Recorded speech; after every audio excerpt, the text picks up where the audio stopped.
Whether you are thinking about becoming a restaurateur or you are already in the business, Michael Politz has written a must-read, The Food and Beverage Magazine's Guide to Restaurant Success. Pick up your copy today at Barnes & Noble, Amazon, Books A Million, or wherever fine books are sold. This is Reserve Bar. I'm Rick Nielsen.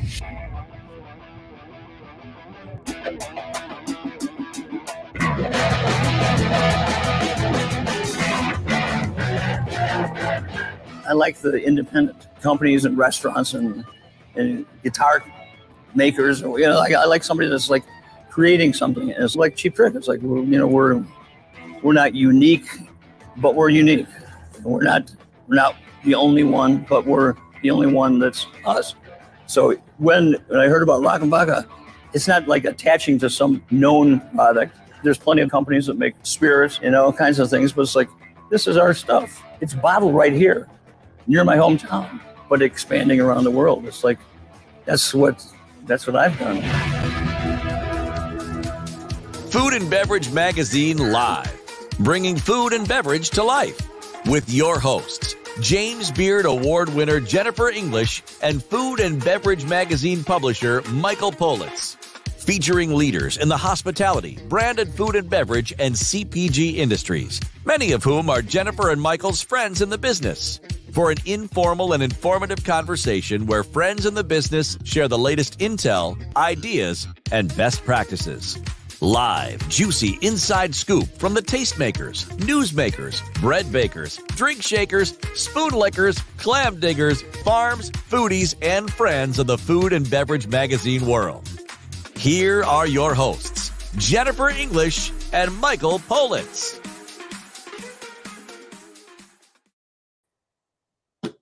Well, hello, Michael. Hello, Jennifer. How are you today, Jenny Genstein? I am so excited because it's not every day you get to talk to a living legend responsible for one of the greatest anthems of their era. It's not every day you get to talk to somebody who is such a connoisseur that they are a practitioner of the capital F fine arts in multiple disciplines, including one of my all-time favorites, the art of connoisseurship, the art of collecting, the art of discernment, and the art of entertainment. The art. Jennifer, you talk to me every day. You talk to me every day. What are you saying? And I love that opening.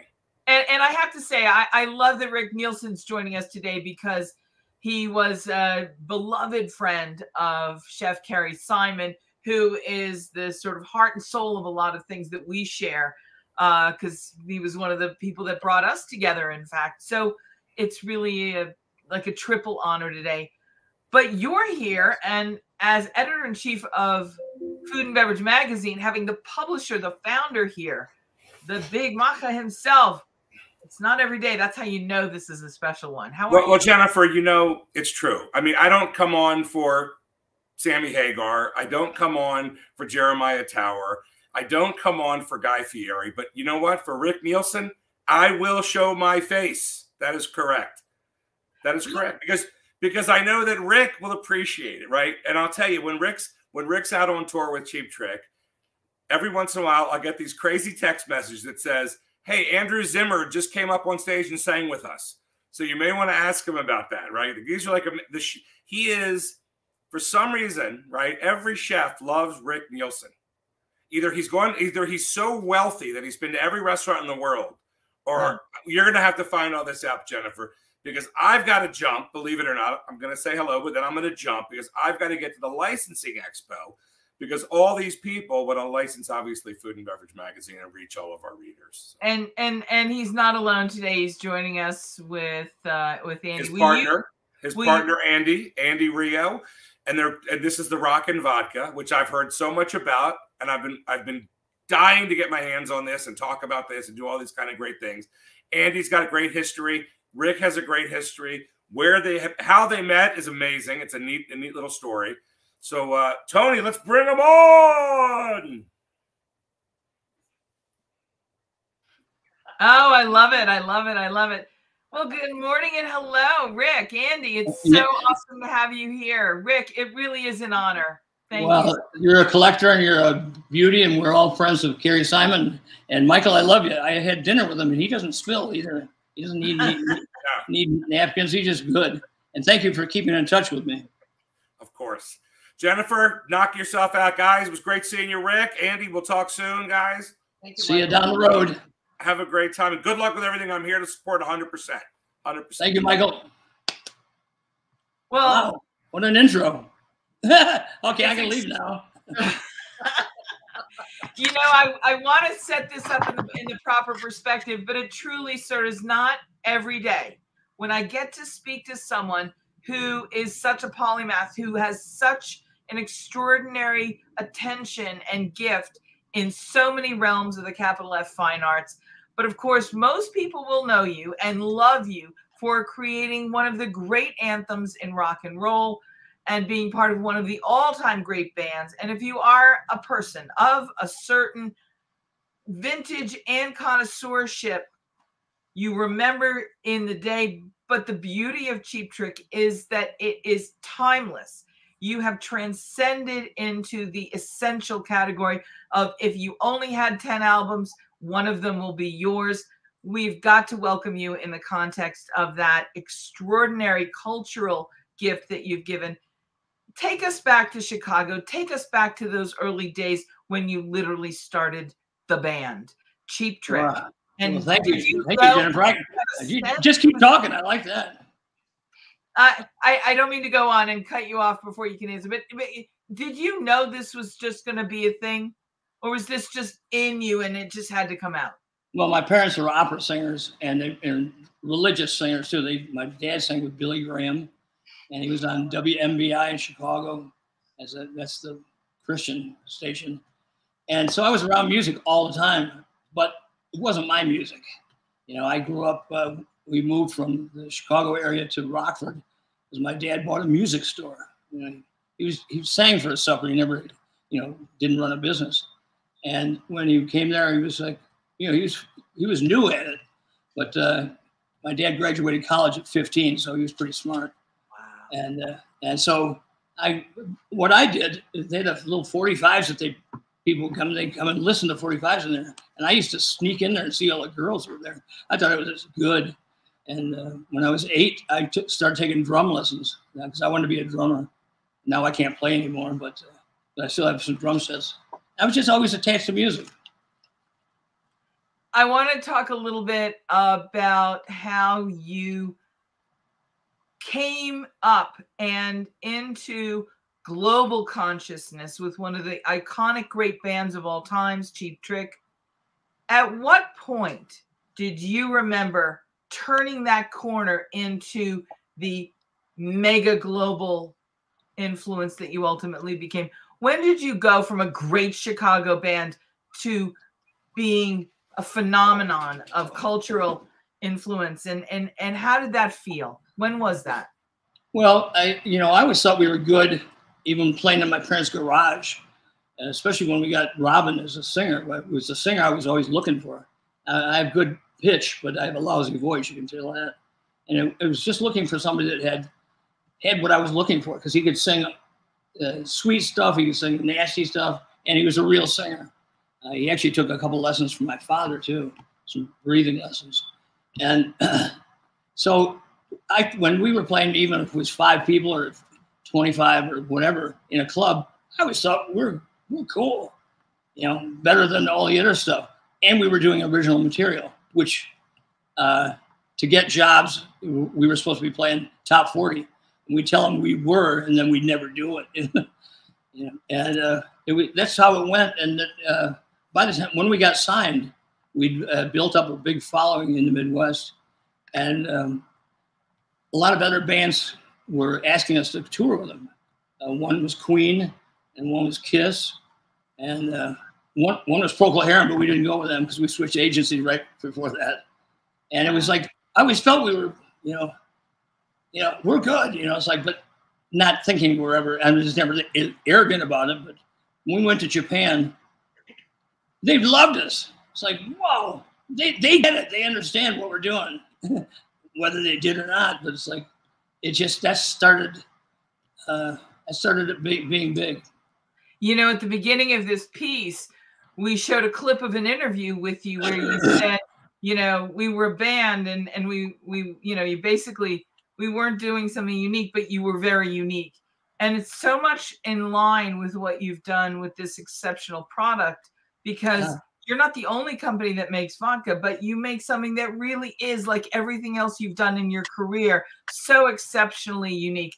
Andy is your business partner. Andy Rio, so good to have you here with us. Will you talk about this vodka that you've really brought into, like, again, this global phenomenon? There's been vodka before, but not like this. How is it that you two aligned and took that sort of modus operandi of doing something and really making it your own and making it distinctive and making it like a vodka anthem?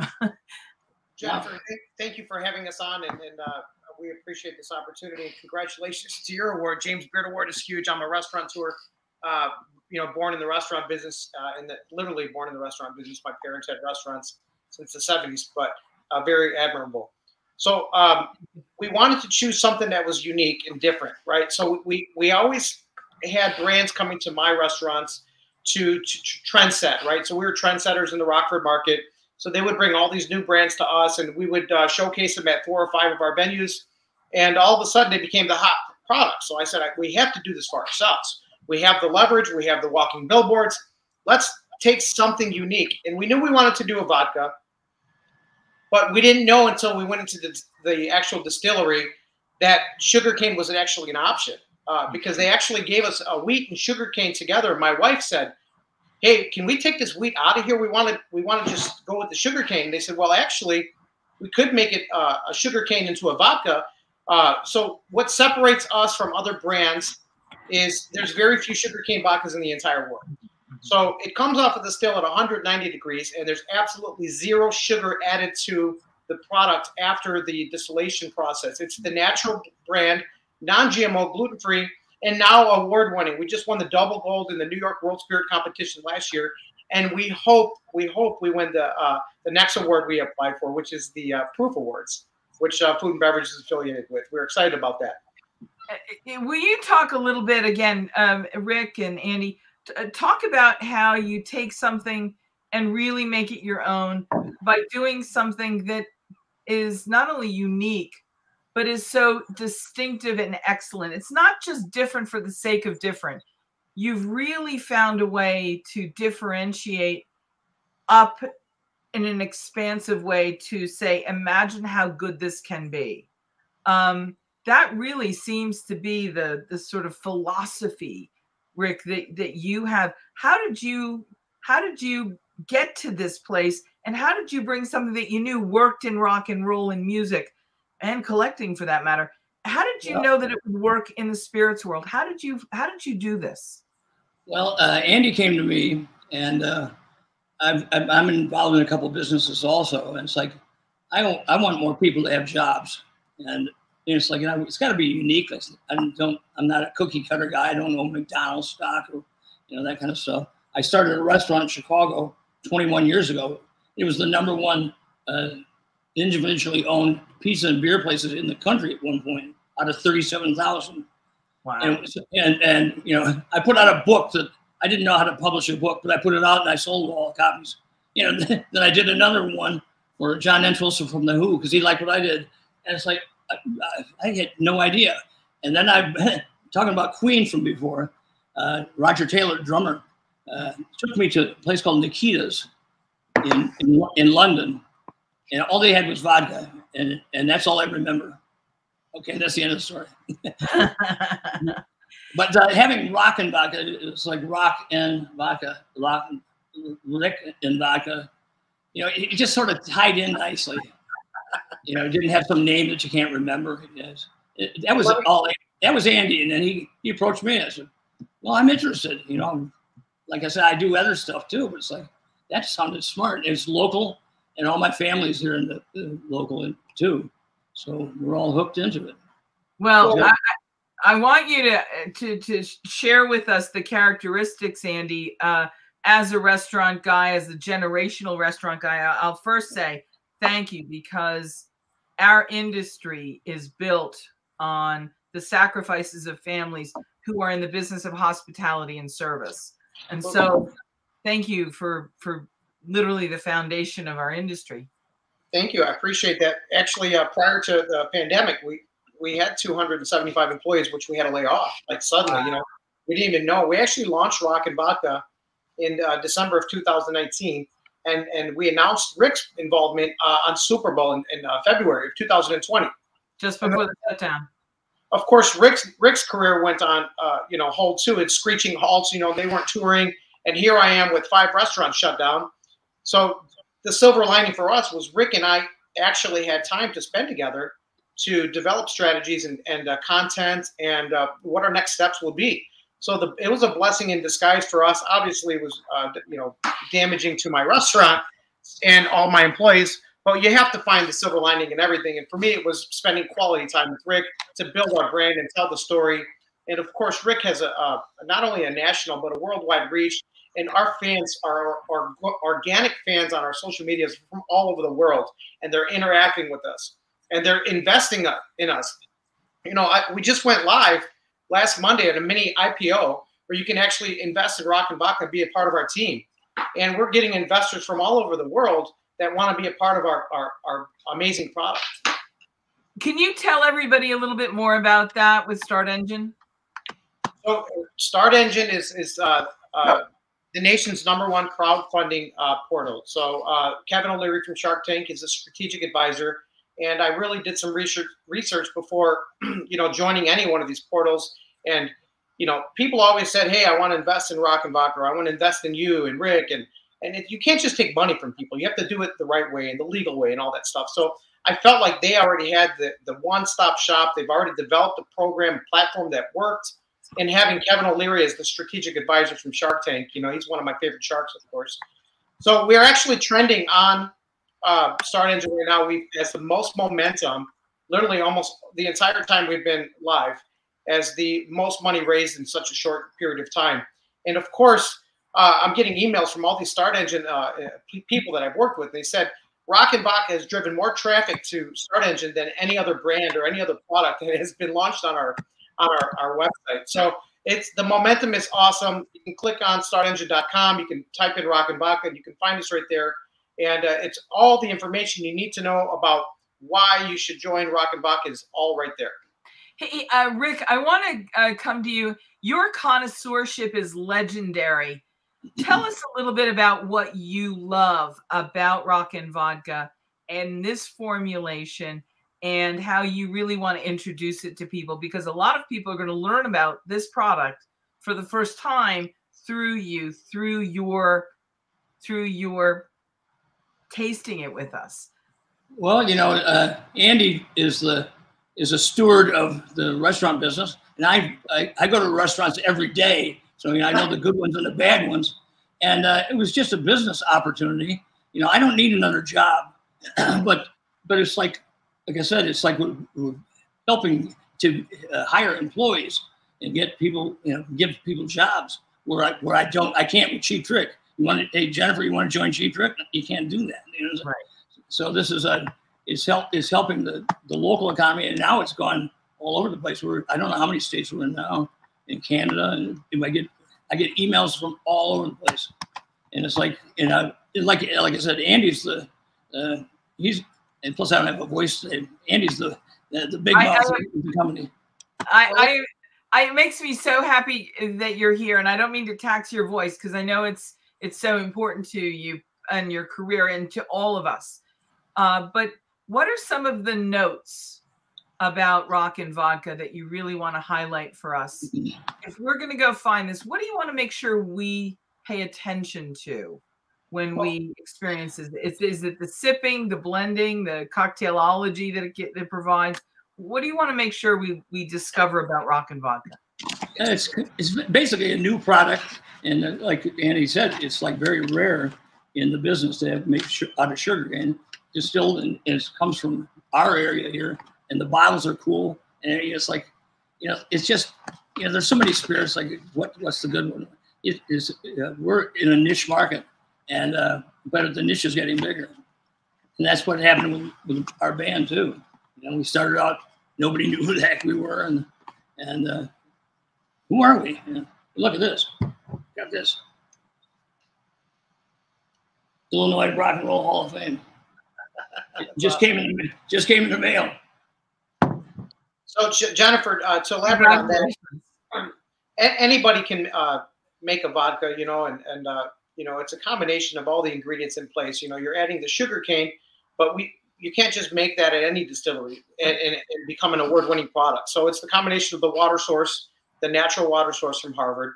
It's the proprietary filtration system that they use at the distillery. And you add the ingredients of Rick Nielsen to the mix, and essentially we're a branding company, right? So we're branding an amazing award-winning product. So if you add all those together, and I'd like to back up a little bit to how Rick and I got involved, because I did reach out to him, but it was like a sign from God. I mean, Rick, it's like we're from Rockford. We're from Rockford, Illinois, right? We had no idea Rick was going to be involved with the product. We didn't even know what the name of the product was going to be. We knew we wanted to do a vodka. We knew we wanted to do sugarcane. We knew what the glass was going to look like. We had no idea what the name was going to be. Driving down 251, and there's Rock River, right? So then that was my second sign for the day. I go to one of my third restaurant, Stockyard Rock Burger Bar. So I'm like, why does this word rock keep on popping up, right? And then Rick and I are also a part of the Hard Rock Casino that they actually opened the opening act casino in Rockford, Illinois. So now you got the Hard Rock involved. There's the word rock again. And I'm driving down the street, and there's the song from Michael Jackson, I Wanna Rock With You. And I'm like, oh my God. I called my partner. I said, immediately, it's got to be rock, something to do with rock. I go to call my lawyer to get the name trademarks, Rock Vodka. And my lawyer's name is Jason Rock, right? So like, oh my God, right? So then, you know, we ended up finding out really quickly rock would be almost next to impossible to trademark. So we added the apostrophe N, and then adding Rock and Roll Hall of Fame legend Rick Nielsen. It could be Rick and Vodka, by the way, R-I-C-K apostrophe N, Rick and Vodka. That's what he likes to tease all the time. But yeah, so the signs were there. And just like why we both joined the Hard Rock Job Creations, why I had 5 restaurants in Rockford, Illinois, Job Creations, and Rick Nielsen joining Rock and Vodka, just going to add more jobs. We've already hired full-time people that were interns from the college. So it's not just about business, but it's about stimulating the local economy, national economy in any way we can. I'm a big believer that the hospitality arts are a realm of the capital F fine arts. That to be part of the service industry is to be practitioners of the welcoming and hospitality arts.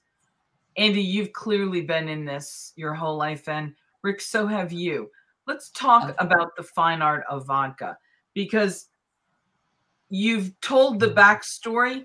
Now talk about the product. It's one thing to mention that it's made out of sugarcane.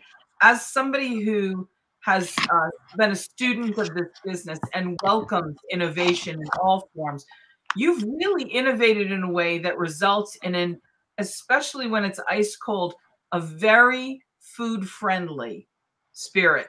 And I don't want to downplay that, because it would be very easy to think of, oh, vodka just goes in other things. But you've really created something wonderful that very naturally goes clean and delicious with many, many foods. This really is, I think, one of the most important aspects of this product that we haven't talked about yet. Can you both talk about how food friendly this product is? You can actually use it in the kitchen. So I love cooking, and I use this vodka in everything. Make a chili, a pasta. So it's very, I mean, it's great in, sweet and salty. You can put it in Bloody Marys. You can drink it right on the rocks. And the thing I love about this vodka the most is the natural beauty of it. It's like you don't have to add sugar to it. There's no molasses. It's just clean. It's smooth. It's sweet. Got that, and it's not too sweet where it's the natural sweetness. And we did a blind taste test. So Jennifer, having the ability to keep in mind, I had 275 employees and a lot of bartenders and servers, and I let them be the judge. Before I chose to choose Rock and Vodka and being a sugarcane vodka, I let them all taste multiple products, the wheats, the corns, the potatoes, all the other grains, and it just kept on winning. over and over again. So we actually, before we even went live and before we even hit the shelves and decided that that was going to be our product, we let actual humans, real humans, product. Yeah. And so that's why it's award winning. I mean, the people chose the product before it even hit the shelves. It was award winning, in my opinion. Rick, I want you to. I want you to want me. What? I want you to want me. Sorry. No, Yes. no, come back. I have to tell you, it's such. I look at the screen and I'm like, that's Rick Nielsen. I'm so excited. Here, let me kiss you. Let me kiss Andy. I'm going to send you a recipe book. Oh, fantastic. That's really wonderful. Listen, I know we're going to run out of time, and I want to salute you for what you're doing, but the innovation here is spectacular. As somebody who just loves the essence of what you're doing, I'm beginning to imagine it's like having your first hit. This isn't your one-hit wonder. This is going to be your first hit, where you're going to take this, where you're going to go with this, and your global influence and your connoisseurship. To me, that's what makes part of this really exciting. Not only have we discovered something that we already love, but where you take us next, we are so glad to be along for this ride. Well, I'm not trying to brand 100 things. It's like, you know, I used a lot of special guitars, and at the Hard Rock out front, there's going to be a 110-foot checkerboard Explorer like I play, not the Les Paul that they have at every other Hard Rock. And it's like I'm excited about that. And actually, Andy's got. I think we sold a ton to Hard Rocks down in Florida, and you know, already without even being there. I'm going to go down and make some appearances. Hopefully, get my voice back for them. Rick, when you were out on tour, did you have a ritual before every show where you would, bring it in and like they do with a team and a cheer, or did you have a toast, or was there something you did before every show? Walk on stage. We never had a ritual. We never did the high five or doodle. But a lot of bands do. But we've been together so long. It's like we're happy to see each other, but we're confident in what we do. We don't rehearse. We just go out and play all the time. We're playing in Boston this week. We just got back from Austin, Texas, where we played with ZZ Top at a private party. Wow. After doing a month with them, going across Canada. And now we're going out with Rod Stewart. Boston's my hometown. I'm envious. I wish I could be there. How does it feel the same, or does it even feel better today to walk on stage and to make Cheap Trick come to life? We have people from all ages. It's like we always kind of did, but now it's like we have kids that don't hear our stuff sometimes on the radio, and they come there because they're interested in the music. And then we have people that have seen us, for a whole career. It's hard to find people older to get there, but it's pretty cool. I get letters, and I get the bad thing about the pandemic is like we've had no meet and greets. Right. It's not allowed at these shows, so it's like we don't get to see everybody up close like we always have. But we still get a kick out of it. It's pretty fun. I've seen so many stories done about you and your collector instincts and your world-class collections. It would be a sin as a fifth generation collector to have you on the show and not ask you about when you got bit by the collecting bug and how the collecting bug keeps you going today, because I don't know if it ever goes away. It doesn't. Let's see. I started out, my parents had a music store, so there's one thing. I ate at a restaurant every single day because my parents never cooked. Well, my grandmother, she collected stamps and coins, and I liked the artwork on the coins, that were sculpted by these great artists. I still love the 50-cent piece and the dollars and the stamps. I was always key into that. But back then, there was no internet, so and I didn't have any money really, so. But I collected that stuff. I still have the collection, and then I started doing baseball cards, and I wasn't into baseball after the Beatles came out, and I bought my first guitar, and like I said, I took drum lessons. I didn't take guitar lessons. I taught myself, so that's why I'm so crummy. But my first guitar, everybody that collects, you start with one, and it's blossomed. I've owned over 2,000 instruments, and now I have 500 guitars right over here. And I just bought an old case in Australia and a lawsuit era Japanese guitar that got sued by Gibson in Australia, and the Gibson company actually they asked me to be on the board, but they had a special edition of one of the guitars like I have, a 58 Flying V. They sold out, and all of a sudden there's a knock at the door. They gave me one. Wow. Yeah. It's pretty sweet. So as a collector myself, I've got to ask you the question. It's a two-parter. What's the greatest thing what's the biggest score you've ever had, or is the biggest score still waiting for you? Probably being married to she's not here, so I can say whatever I want.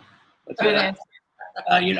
Playing besides the family, I got 4 kids and four spouses and 12 grandkids. That's pretty fun. But guitar-wise, in 1965, I bought a 1955 gold top Les Paul for $65. I still have it. And, it's like, that's been around the world with me. And a couple of years ago, I got one of the rare 1963 Guild Merle Travis guitars. I've looked for one for 35 years and never found it. And I finally got one, and it was broken. I bought it right away and had it repaired by the same guys that built it in the first place. Wow. Yeah, it's like, I'm not like some virtuoso. I'm more of a songwriter, but I've always loved the guitars and the smell. I wish they had some spray stuff to smell like the old musty cases. I like that stuff. Cool. I love that the subtleties and the finesse of the senses that comes along with your passion for collecting. You just described that so beautifully. Have you and Andy created a house toast to share when we sip and clink glasses with Rock and Vodka? Well, we made one with a drink that I used to get when I go to the drive-in movie theater. It was Green River. It's a green pop, and it's like, that just goes with anything. I tried to get them to be involved with Rock and Vodka. He actually didn't say no. I mean, he's definitely interested, but we were a brand new brand at the time. Right. I approached the guy now. He's probably, but yeah. So that's the Rock and Rick. It's on our first page of the recipe book. It's a very good drink. My wife and Rick actually make drink recipes on our YouTube channel. So people can find all kinds of fun recipes on our link tree. So Jennifer, that book, the artwork that we had there. Oh, I have to mention this artwork is done from Shannon McDonald. She's been amazing for our brand. She does everything from our business cards to our neckers. We use this we call it an iconic image now because you got Rick Nielsen out there. She's the #1 Beatle artist in the world. She did every mural at the Hard Days Night Hotel in Liverpool. Yeah. The world's #1 Beatles artist. And Andy, I couldn't help but notice the iconography of the DNA in your Rock and Vodka logo. If you are somebody my age, you had that shirt. It said something different back in the day. Now it says Rock and Vodka. Yeah, so Rick gave us permission. Hey, wait a minute. Yeah, he gave us permission early on to use these. Very difficult to find the font, actually. Yeah. The original font was handwriting, I believe. Yeah, hand done. It was actually Christopher Crowe, who his dad was a commercial artist in near Kenosha, Wisconsin. And he came to our show and brought it. And after that, he did Last of the Mohicans, Untouchables, a whole bunch of stuff. And so I know Christopher Crowe and Cameron Crowe. They're both Cheap Trick fans, so it's pretty fun. That's cool. So is there a house toast that you make? We're going to let you come up with one, Jennifer, because that's toast. What would you like to? Let's create a house toast and Jennifer can be the the inventor of our house toast. Well, I'd like to craft something, but sometimes it comes from the heart. And one must just say, rock on. Rock on. Love you, honey. I want to salute you both and thank you for taking so much time to spend with us today and to welcome us into your world, into the world of rock and vodka. That we share the mutual friend Carrie Simon, who I know is with us today, the rock and roll staff. You know, I did a pilot with him. I said, you need a nasty guy behind you. You know, he's so nice. And I was like, you know, I'm the grumpy old fart. You know, it doesn't work or whatever. And he liked that idea because he is too nice. And actually, he gave me one of his guitars at the end. You know, yeah. Well, we miss him dearly, and I'm going to raise my glass and say to Carrie, rock on. Gentlemen, rock and vodka can be found. Let's talk about distribution. Obviously at the Hard Rock. Where else can we find this beautiful product to connect to this story that we're weaving together today, to this beautiful chord of flavor that you've strummed and struck? And how can we join this caravan as it journeys on? Well, one of the reasons we actually went public was to be able to launch more states, because every time we launch a different state, it's a very expensive process with registration and hiring people and tastings and work with. But if you go to www.rockandvodkas.com with an S, rockandvodkas.com, we have a map, and it takes you directly to the exact stores that have purchased it. Right now, we're in 5 states and 2 countries. We're in British Columbia and the other Canadian Providence, and we're working on Ontario right now. And we're anticipating on opening up about 5 more states. But we're in Texas, Florida, Georgia, California, Washington State, Illinois, and Florida. And you can find us in a lot of the national chains like Targets, Binny's, Specs, Twins. And the momentum keeps on growing. Every day we're picking up new accounts. And we're aligning with Hard Rocks throughout the nation. So we anticipate being in more Hard Rocks. But the one in Hollywood, Florida, the one with the iconic guitar, the brand new casino, just took 3,000 bottles on. It was our largest single purchase order. So they're doing something with the bottle in June. It's a big promotion. And we hope to get as many locations as possible. But with growth comes time. And with Rick Nielsen and myself, we anticipate by the end of the year to be in at least 12 states. Well, I make my home in British Columbia. So there's sweet music. Sweet music to my ears. That's awesome. And go ahead. I was looking for pictures to show you in the 300th issue of Rock magazine. Oh, there I am. Oh, wow. Look at that. That's fantastic. Terrible one. And you think which guitar is that, Rick? The checkerboard, like it's going to be out in front of the Hard Rock. Yeah.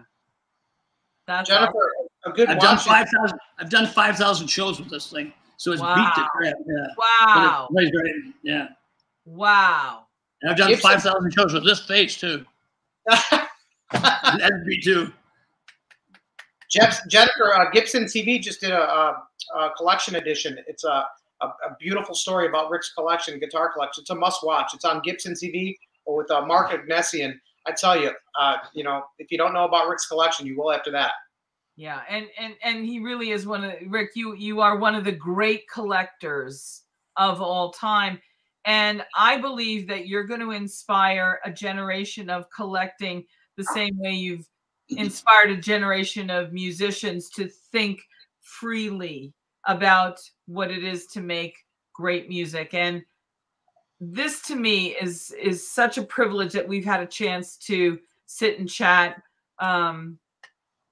Congratulations on all your success, but in particular on making this product come to market. I'm on board and I can't wait to see where we go next. Congratulations and thank you both. Andy? All right. Rock on. Rock on. Whether you are thinking about becoming a restaurateur or you are already in the business, Michael Politz has written a must-read, The Food and Beverage Magazine's Guide to Restaurant Success. Pick up your copy today at Barnes & Noble Amazon, Books A Million, or wherever fine books are sold.